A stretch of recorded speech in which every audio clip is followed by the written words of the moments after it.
cerita hikmah. Matahari tenggelam perlahan di Cakrawala, menumpahkan sinar keemasan ke seluruh kota. Hari itu adalah hari yang penuh kebahagiaan bagi Yandi dan Cynthia. Di sebuah aula megah yang dipenuhi bunga-bunga mawar putih, mereka mengikat janji suci di depan keluarga, sahabat, dan kolega. Yandi, seorang mayor polisi yang disegani, tampak gagah dalam seragam formalnya. Senyumnya terpancar dengan bangga saat memandang Cynthia, wanita yang baru saja dinikahinya. Cynthia, seorang wanita muda asal Makassar yang cantik dengan kulit bersih dan mata berbinar, tampak sempurna dalam gaun pengantin berwarna gading yang membalut tubuhnya dengan anggun. Hari itu adalah awal kehidupan baru bagi mereka. Sebuah perjalanan yang dijanjikan akan penuh cinta dan kebahagiaan. Di mata banyak orang, mereka adalah pasangan ideal. Yandi dengan karisma dan otoritasnya sebagai seorang pemimpin, dan Cynthia yang dikenal lembut dan penyayang. Semua orang mengucapkan selamat, mendoakan kebahagiaan mereka. Namun, di balik semua kemewahan pesta dan senyum yang terpancar, sebuah babak baru yang tak terduga mulai terbuka. Pada awalnya, kehidupan pernikahan mereka terasa sempurna. Yandi adalah suami yang perhatian, sering membawa Cynthia bunga dan mengajaknya makan malam romantis. Mereka tertawa bersama, berbagi mimpi, dan merencanakan masa depan. Cynthia merasa menjadi wanita paling beruntung di dunia. Ia mencintai Yandi dengan tulus, dan ia percaya cinta itu akan selalu cukup untuk menghadapi segala tantangan. Namun tidak butuh waktu lama bagi Cynthia untuk melihat sisi lain dari suaminya. Seiring berjalannya waktu, Yandi mulai menunjukkan sifat aslinya. Di balik kelembutan dan perhatian yang dulu ia tunjukkan, ada sisi otoriter yang perlahan muncul. Awalnya, itu hanya hal kecil. Yandi meminta Cynthia untuk tidak terlalu sering keluar rumah. Alasan yang ia berikan terdengar masuk akal, bahkan penuh kasih. "Aku hanya ingin memastikan kamu aman, sayang. Dunia luar itu berbahaya." Namun larangan-larangan itu terus bertambah. Cynthia dilarang bertemu teman-temannya tanpa izin Yandi. Telepon genggamnya sering diperiksa. Bahkan, pilihan pakaian Cynthia pun mulai diatur. Yandi menganggap semua itu sebagai bentuk perlindungan. Tetapi bagi Cynthia, perlahan semua itu terasa seperti penjara. "Kenapa kamu selalu ingin mengatur semuanya, Mas?" tanya Cynthia suatu malam. Suaranya bergetar antara keberanian dan ketakutan. "Karena aku suamimu, Cynthia," jawab Yandi dengan suara tegas. "Aku tahu apa yang terbaik untuk kita. Kamu hanya perlu mendengarkan." Cynthia menunduk, menahan air mata yang hampir jatuh. Dulu, ia mengira pernikahan adalah tempat di mana cinta dan kebebasan saling melengkapi. Namun kenyataannya, cinta yang ia terima kini terasa seperti rantai yang membelenggu. Hari-hari yang berlalu semakin berat bagi Cynthia.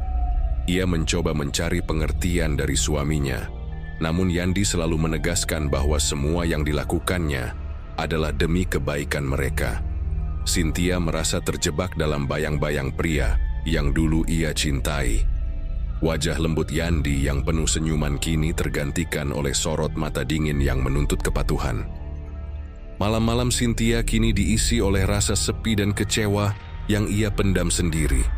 Ia merindukan kebebasan yang dulu ia miliki, merindukan tawa bersama teman-temannya, dan yang paling penting, merindukan Yandi yang ia kenal sebelum pernikahan.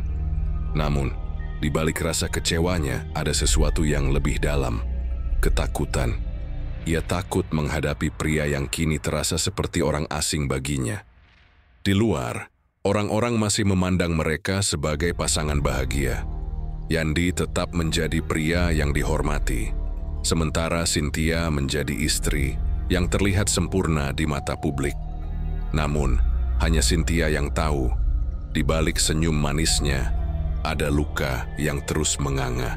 Hidup barunya yang ia bayangkan penuh kebahagiaan ternyata membawa cerita yang berbeda. Di malam-malam sunyi, Cynthia sering bertanya pada dirinya sendiri, apakah ini kehidupan yang aku impikan? Suasana di rumah megah mereka semakin terasa mencekam, meskipun dari luar terlihat begitu sempurna. Yandi semakin terobsesi untuk memastikan segala sesuatu berjalan sesuai kehendaknya. Obsesi itu, yang ia anggap sebagai bentuk cinta, semakin lama berubah menjadi pengawasan ketat yang hampir mustahil ditembus. Rumah besar yang dahulu terasa hangat kini lebih mirip benteng. Anak buah Yandi, yang biasanya bertugas menjaga keamanan di kantor polisi, kini sering terlihat berpatroli di sekitar rumah. Mereka berdiri kaku dengan wajah dingin, memastikan tidak ada yang masuk ataupun keluar tanpa sepengetahuan Yandi. Cynthia merasa seperti tahanan dalam rumahnya sendiri. Setiap sudut rumah seakan memiliki mata-mata yang siap melaporkan setiap gerak-geriknya kepada Yandi. Namun pengawasan itu tidak berhenti di situ. Yandi merasa anak buahnya saja tidak cukup. Ia kemudian memanggil adiknya, Sandi, untuk mengawasi Cynthia lebih dekat. Bagi Yandi, Sandi adalah orang yang paling ia percaya. Sebagai seorang pria muda yang ceria dan ramah, Sandi sering menjadi pelipur lara di keluarga mereka. Namun, kali ini, tugas yang diberikan kepadanya membuatnya berada di posisi sulit. "Sandi, aku ingin kamu tinggal di rumah ini untuk sementara," kata Yandi suatu malam, dengan nada suara yang tak membuka ruang untuk penolakan. "Kenapa, Mas? Ada apa?" tanya Sandi heran. "Aku hanya ingin memastikan Cynthia baik-baik saja. Aku sibuk dengan pekerjaan, jadi aku butuh kamu untuk memperhatikan rumah ini. Dan jangan lupa, selalu laporkan apapun yang mencurigakan," ujar Yandi sambil menatap tajam adiknya. Sandi merasa tak nyaman, tetapi ia tak punya keberanian untuk menolak permintaan kakaknya. Ia tahu, Yandi adalah sosok yang sulit dilawan, bahkan bagi keluarganya sendiri. Dengan berat hati, ia menerima tugas itu.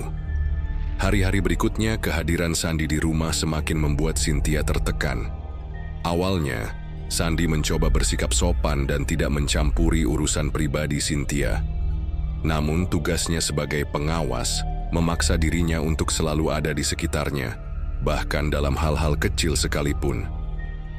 "Maaf Mbak, Mas Yandi ingin saya memastikan Mbak nggak keluar rumah tanpa izinnya," kata Sandi dengan nada rendah suatu hari saat Cynthia ingin pergi ke pasar. Cynthia yang sudah mulai kehilangan kesabarannya menatap Sandi dengan tajam. "Sandi, aku ini istrinya, bukan anak kecil yang harus diawasi setiap saat.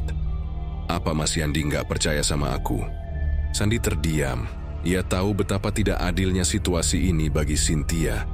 Tetapi ia juga tidak bisa melawan perintah Yandi. "Saya hanya menjalankan tugas, Mbak. Maaf kalau Mbak merasa terganggu," jawabnya pelan. Rasa risih dan ketidaknyamanan Cynthia semakin memuncak. Kehadiran Sandi yang terus-menerus mengawasinya membuatnya merasa seperti tahanan dalam rumahnya sendiri. Setiap gerak-geriknya terasa dipantau. Bahkan ketika ia berbicara melalui telepon, Sandi sering terlihat berada di sudut ruangan, pura-pura sibuk dengan hal lain, tetapi jelas mendengarkan. Namun Cynthia bukanlah satu-satunya yang merasa tersiksa oleh situasi ini. Sandi meskipun tidak pernah menunjukkan penolakannya secara langsung, sering merasa bersalah. Ia tahu bahwa kakaknya telah melampaui batas. Setiap kali melihat mata Cynthia yang penuh dengan rasa kecewa dan kebencian, ia merasa seperti pengkhianat. Suatu malam, saat Yandi sedang keluar kota untuk urusan pekerjaan, Cynthia dan Sandi terlibat percakapan yang lebih mendalam. Cynthia, yang sudah tak bisa lagi menahan perasaannya, akhirnya melepaskan semua unek-unek yang ia pendam. "Sandi, kenapa Mas Yandi berubah seperti ini? Kenapa dia memperlakukan aku seperti seorang tahanan?" Suaranya serak dan matanya berkaca-kaca. Sandi menghela napas panjang. Ia menundukkan kepala, tidak sanggup menatap langsung mata Cynthia. "Mbak, saya sendiri nggak tahu. Mas Yandi mungkin terlalu khawatir. Tapi, saya juga nggak setuju dengan semua ini. Saya cuma nggak tahu harus gimana." "Apa aku harus terus hidup seperti ini, Sandi? Apa aku harus terus diam dan menerima semuanya?" tanya Cynthia, suaranya bergetar. Sandi ingin mengatakan sesuatu, ingin memberikan semangat. Tetapi ia tahu posisinya terlalu lemah untuk berbuat banyak. "Saya nggak tahu, Mbak. Tapi saya percaya Mbak Cynthia kuat. Mbak pasti bisa menemukan jalan keluar." Percakapan itu meninggalkan kesan mendalam bagi keduanya. Cynthia mulai menyadari bahwa ia harus menemukan cara untuk mendapatkan kembali kebebasannya. Sementara Sandy mulai mempertanyakan kesetiaannya kepada kakaknya. Malam itu, saat Cynthia duduk sendirian di kamarnya, ia merasakan campuran emosi, marah, kecewa, dan juga ketakutan. Ia tahu bahwa hidup di bawah pengawasan Yandi dan penjagaan Sandy bukanlah kehidupan yang ia inginkan. Di luar rumah, dunia terasa begitu luas, tetapi ia tak tahu bagaimana caranya melarikan diri dari kurungan tak kasat mata yang dibangun Yandi untuknya. Di sisi lain, Sandy mulai memikirkan bagaimana ia bisa membantu Cynthia tanpa membuat Yandi marah. Ia tahu, jika ia tidak hati-hati, ia bisa kehilangan kepercayaan kakaknya sekaligus merusak hubungan keluarganya. Namun, satu hal yang pasti, semakin lama ia tinggal di rumah itu, semakin ia merasa menjadi bagian dari ketidakadilan yang tidak seharusnya terjadi. Penjagaan yang Yandi bangun kini bukan hanya mengurung fisik Cynthia, tetapi juga perlahan meruntuhkan mentalnya. Benteng yang Yandi bangun demi cintanya kini telah berubah menjadi jeruji yang merenggut kebebasan wanita yang seharusnya ia lindungi. Dan bagi Cynthia, setiap hari yang berlalu semakin mengukuhkan tekadnya. Ia harus menemukan cara untuk keluar dari semua ini. Waktu berlalu, dan rumah yang dulu terasa seperti penjara perlahan berubah menjadi tempat di mana Cynthia mulai menemukan celah-celah kecil untuk bernapas. Yandi, yang semakin sibuk dengan pekerjaannya, sering bepergian keluar kota. Dalam kekosongan itu, kehadiran Sandy menjadi lebih dari sekadar bayangan yang mengikuti setiap langkahnya. Sandy dengan sifatnya yang ramah dan sabar, mulai menjadi satu-satunya tempat bagi Cynthia untuk berbicara. Tidak seperti Yandi yang selalu tegas dan mendominasi, Sandy mendengarkan dengan sungguh-sungguh. Ia tidak pernah memaksakan pendapatnya, tetapi kata-katanya selalu penuh empati. Pada awalnya Cynthia masih menjaga jarak. Rasa tidak nyaman karena merasa diawasi membuatnya sulit menerima kehadiran Sandy dengan sepenuh hati. Namun perlahan, dinding-dinding itu mulai runtuh. Setiap kali mereka berbicara, Cynthia merasa seperti berbicara dengan seorang teman, sesuatu yang sudah lama ia rindukan. Suatu sore, saat hujan turun dengan deras, Cynthia duduk di teras sambil menatap tetesan air yang membasahi taman. Udara dingin menusuk, tetapi ia membiarkannya. Baginya, dingin itu lebih menenangkan dibandingkan panasnya tekanan yang selama ini ia rasakan. "Mbak, kenapa di luar? Dingin loh," tanya Sandy sambil membawa secangkir teh hangat. Cynthia menoleh dan tersenyum tipis. "Aku suka hujan, Sandy. Hujan selalu bikin aku merasa tenang." Sandy duduk di kursi sebelahnya, meletakkan cangkir teh di meja kecil di antara mereka. "Hujan memang tenang ya, rasanya kayak dunia berhenti sejenak." Percakapan sederhana itu menjadi awal dari momen-momen kecil yang mereka nikmati bersama. Sandy, yang awalnya hanya menjalankan tugas untuk mengawasi, kini menemukan dirinya lebih sering tertarik pada percakapan dengan Cynthia. Ia melihat sisi lain dari wanita itu, seorang wanita yang kuat, tetapi juga penuh luka. Sementara itu Cynthia mulai merasakan hal yang berbeda setiap kali berada di dekat Sandy. Berbeda dengan Yandi yang penuh dominasi, Sandy selalu memperlakukannya dengan lembut. Sandy mendengarkan ceritanya tanpa menghakimi atau mencoba memaksakan solusi. Keakraban itu perlahan tumbuh menjadi sesuatu yang lebih sulit untuk diabaikan. Namun perasaan itu juga membawa rasa bersalah yang besar di hati keduanya. Sandy tahu betul bahwa Cynthia adalah istri kakaknya, seorang pria yang telah membesarkannya dan selalu menjadi panutan. Di sisi lain, Cynthia merasa berkhianat pada janji pernikahannya. Meskipun Yandi telah lama mengubah rumah tangga mereka menjadi sesuatu yang menyesakan. Suatu malam, di bawah sinar bulan yang temaram, Sandi dan Cynthia kembali berbicara di taman belakang rumah. Angin malam yang sejuk membawa aroma melati yang mekar di sudut taman.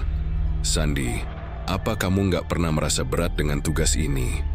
"Mengawasi aku, maksudku," tanya Cynthia pelan. Sandi menatapnya dengan sorot mata yang jujur. "Awalnya, iya mbak, aku merasa nggak nyaman, tapi sekarang rasanya beda. Aku nggak lagi merasa seperti mengawasi. Aku cuman ingin memastikan mbak baik-baik saja." Hati Cynthia berdebar mendengar jawaban itu. Ia mengalihkan pandangannya ke arah langit, mencoba menyembunyikan ekspresi yang muncul di wajahnya. "Terima kasih, Sandi. Aku nggak tahu harus bagaimana kalau kamu nggak ada di sini." Suasana hening sejenak. Hanya suara jangkrik yang terdengar di malam itu. Sandi ingin mengatakan sesuatu, tetapi ia menahan diri. Ia tahu, apapun yang ia rasakan tidak seharusnya tumbuh lebih jauh. Namun meskipun keduanya mencoba menyangkal, momen-momen kecil yang mereka lalui semakin mempererat hubungan mereka. Saat Sandi membawakan teh hangat setiap pagi, saat ia membantu Cynthia merapikan taman, atau bahkan saat mereka hanya duduk diam bersama tanpa berbicara, semuanya menjadi kenangan yang sulit untuk diabaikan.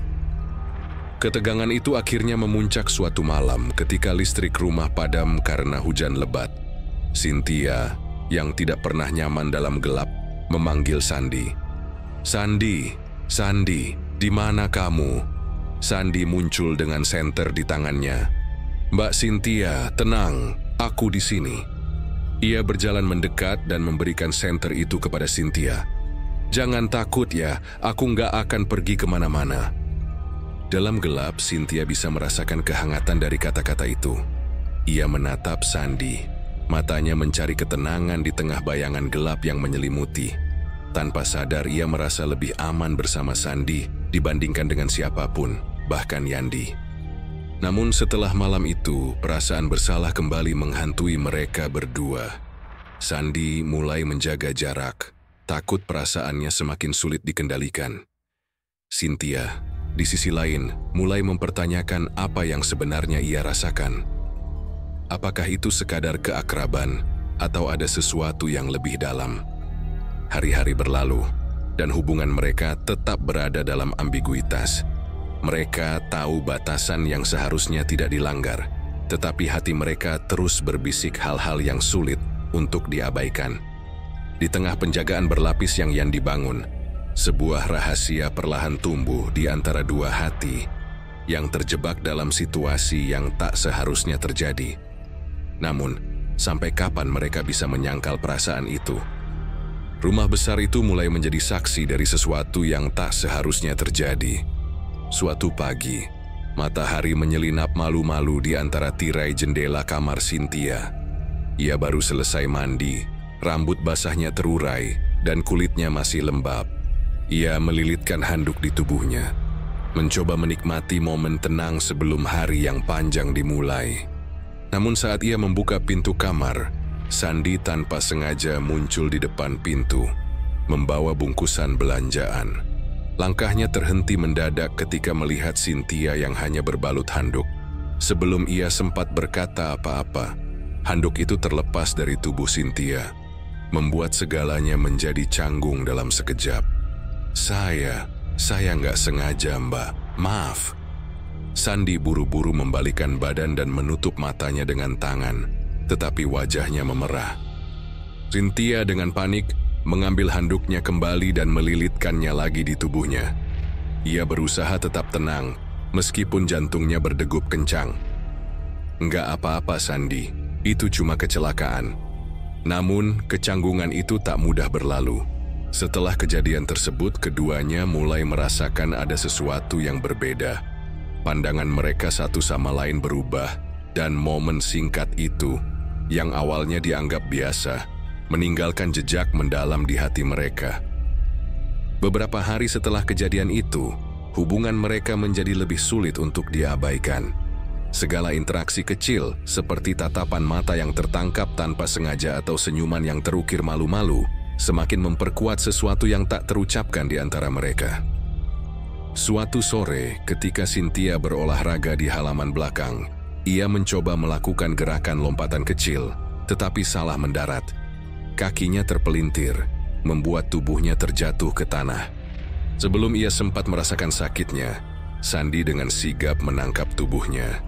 "Mbah, hati-hati," kata Sandy, suaranya penuh kekhawatiran.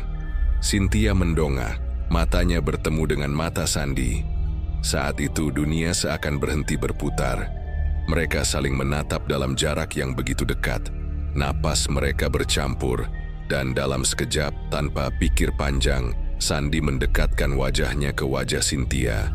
Bibir mereka bertemu dalam sebuah ciuman yang lembut, tetapi penuh dengan hasrat yang terpendam.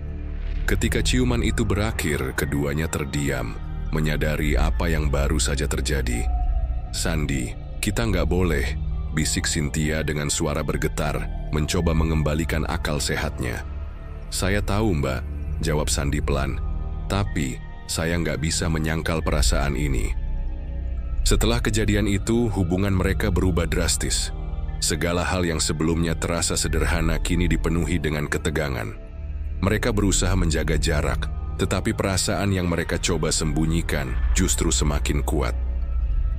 Suatu malam, ketika Yandi sedang dinas di luar kota, Sandy dan Cynthia duduk bersama di ruang tamu. Awalnya percakapan mereka biasa saja, tentang pekerjaan Yandi, tentang kegiatan sehari-hari. Namun, keheningan yang mengikuti membuat segalanya terasa lebih rumit.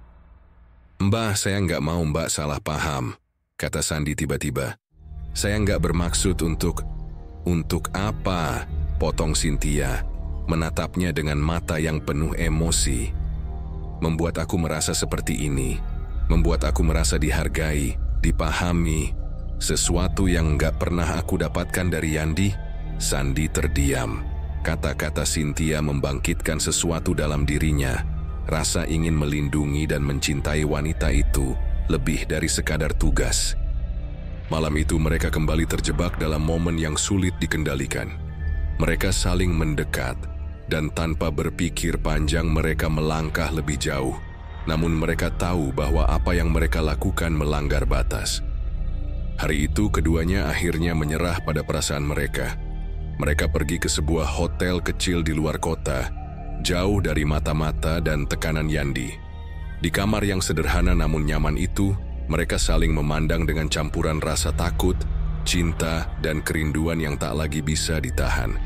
"Sandy, aku nggak tahu harus gimana," bisik Cynthia, suaranya bergetar. "Kita nggak harus tahu, Mbah. Kita cuma ikuti apa yang kita rasakan," jawab Sandy sambil menggenggam tangannya. Malam itu, segala perasaan yang mereka pendam akhirnya terlepas. Mereka melupakan segala batasan dan konsekuensi, membiarkan hasrat dan cinta yang terlarang itu menguasai mereka. Namun, setelah malam itu, keduanya sadar bahwa tidak ada jalan kembali. Hubungan mereka telah berubah selamanya, dan setiap langkah yang mereka ambil mulai terasa seperti berjalan di atas jurang. Apa yang awalnya hanya sekadar perasaan kini menjadi sesuatu yang jauh lebih rumit dan mungkin berbahaya. Pertanyaan besar mulai muncul di benak mereka. Akankah cinta terlarang ini membawa kebahagiaan atau malah menjadi awal dari kehancuran? Ketidakpastian mulai menyelimuti benak Yandi. Sebagai seorang mayor polisi yang terbiasa membaca gelagat dan menganalisis perilaku, ia merasa ada sesuatu yang salah di rumahnya.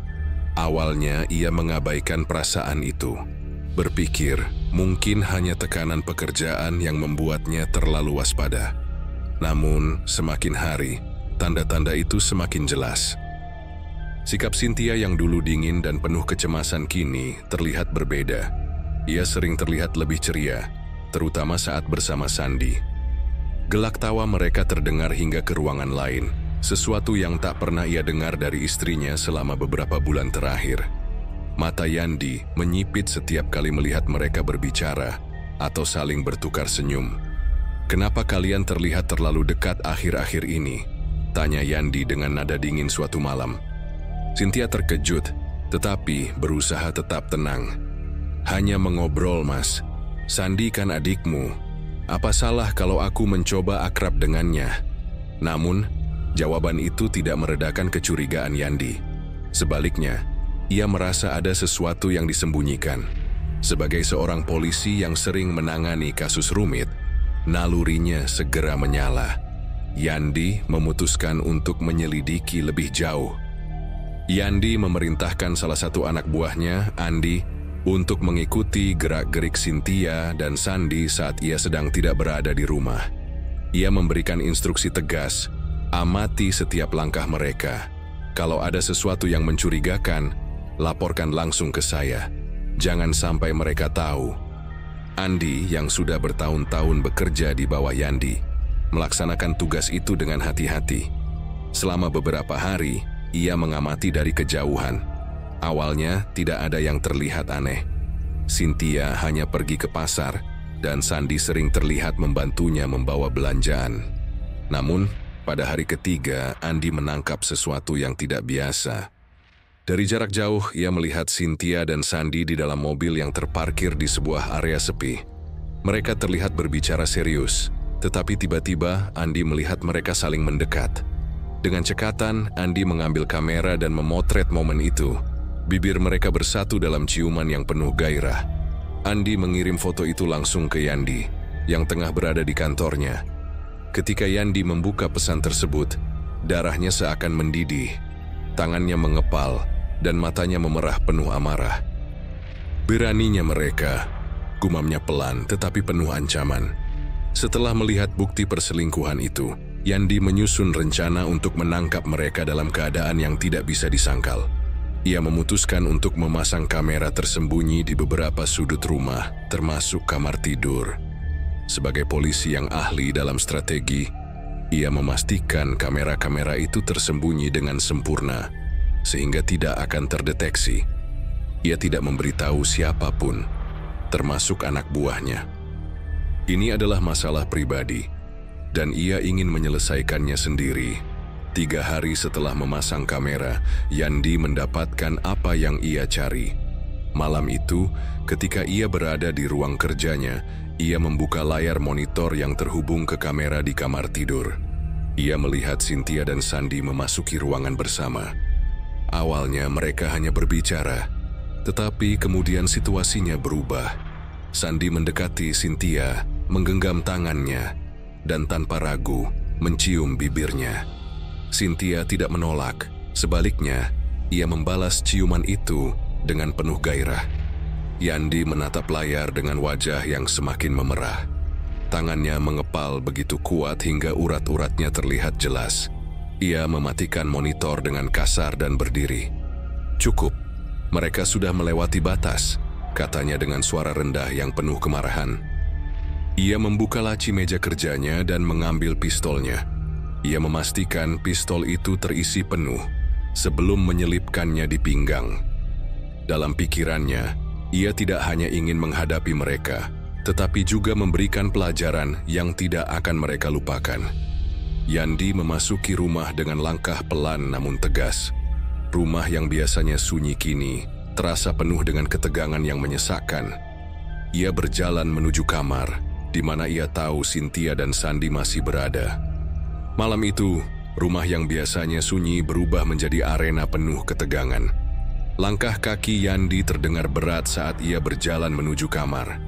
Pistol di tangannya mencerminkan amarah dan rasa dikhianati yang membara di dalam dirinya. Pintu kamar tertutup rapat, tetapi ia tahu apa yang ada di baliknya.